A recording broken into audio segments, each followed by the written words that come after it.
Bismillahirrahmanirrahim. Assalamualaikum warahmatullahi wabarakatuh.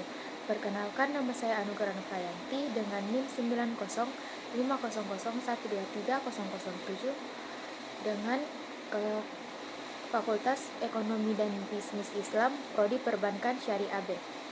Baik, di sini saya akan menjelaskan tentang masalah ekonomi dan kebijakan dari masalah ekonomi tersebut. Masalah ekonomi mencakup berbagai isu yang mempengaruhi kesejahteraan masyarakat dan pertumbuhan ekonomi. Berikut yang saya jelaskan setelah ini adalah beberapa masalah-masalah ekonomi. Yang pertama yaitu ekonomi rendah. Ekonomi rendah biasanya merujuk pada kondisi di mana pertumbuhan ekonomi stagnan atau negatif. Hal ini dapat disebabkan oleh berbagai faktor, termasuk rendahnya investasi, permintaan yang lemah, dan ketidakstabilan politik. Dampaknya termasuk penurunan pendapatan masyarakat dan peningkatan kemiskinan. Yang kedua yaitu pengangguran.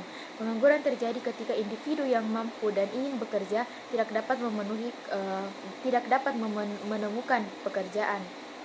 Tingkat pengangguran yang tinggi dapat mengindikasikan masalah dalam pasar tenaga kerja dan berdampak negatif pada daya beli masyarakat, yang pada gilirannya dapat memperlambat pertumbuhan ekonomi. Yang ketiga adalah inflasi. Inflasi adalah kenaikan umum harga barang dan jasa dalam suatu ekonomi. Inflasi yang tinggi dapat mengikis daya beli masyarakat dan menciptakan pastian ekonomi. Sebaliknya, inflasi yang terlalu rendah dan deflasi dapat menunjukkan lemahnya permintaan dalam perekonomian. Yang keempat yaitu depresiasi. Depresiasi mata uang terjadi ketika nilai tukar suatu mata uang menurun dibandingkan dengan mata uang lainnya. Ini dapat meningkatkan harga barang impor dan berpotensi menyebabkan inflasi. Namun depresiasi juga dapat meningkatkan daya saing ekspor yang dapat mendukung pertumbuhan ekonomi. Kemudian saya akan membahas tentang kebijakan fiskal.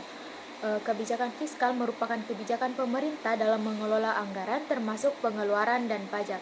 Kebijakan fiskal ekspansif dapat digunakan untuk merangsang pertumbuhan ekonomi, terutama dalam kondisi resesi. Yang kedua yaitu kebijakan moneter, dikelola oleh bank sentral untuk mengontrol jumlah uang beredar dan suku bunga. Kebijakan moneter yang longgar dapat mendorong investasi dan konsumsi, sedangkan kebijakan ketat bertujuan untuk mengendalikan inflasi. Terus yang terakhir yaitu kebijakan perdagangan, mengatur hubungan perdagangan internasional termasuk tarif dan kuota. Kebijakan perdagangan yang mendukung dapat meningkatkan akses pasar untuk produk domestik, sementara kebijakan proteksionis dapat melindungi industri lokal tetapi juga berisiko memperburuk hubungan internasional dan meningkatkan harga barang. Sekian dan terima kasih.